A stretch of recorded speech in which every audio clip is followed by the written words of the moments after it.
қараймын да. Егер мен басқа ұлттың адамына тұрмысқа шығып жатсам, ол қазақ жігіттерінің әлсіздігінен деп ойлаймын.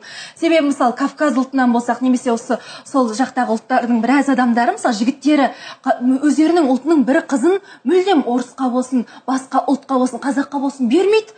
Bir қыз мысалы басқа ұлтқа тұрмысқа шықты ма, сол ауыл қара жамылады. Кавказ ұлттары мен білемін ғой кәдімгідей. Қыздарын бермейді, тек қана өзінің ұлтына тұрмысқа шығады мысалы.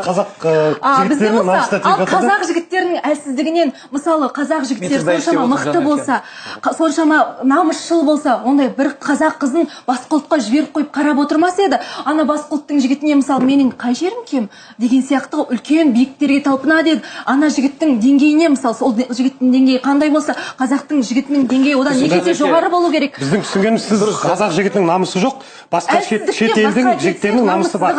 Әлсіздігінен. Мысалы бұл жаққа келіп, олардікі не? Ана жаққа кіре алмайтын болғаннан кейін осы жақтан біздің қара көз қыздарымызды алып алу керек та, үйлену керек та. Осы жерде азаматтық алып сіз неге қарсысыз? Айтыңызшы, талай қазақ қызы қазір бар ғой, отырып қалған дейді ғой. Расымен де 30-дан былай тұрсын, қазақтарда 25-тен кейін кәдімгідей отырып қалған. Оның себебі өздері. Себебі бір жігітке 6 қыз 7 қыздан келеді дейді, жігіттер бүйтіп жүреді де. Сөзіңіз аузыңызда. Немесе алып алақта үйде отырғызып қояды. Бұл енді болып жатқан жағдайдың шешу жолы бар ма негізі? Тоқал алу керек шығар.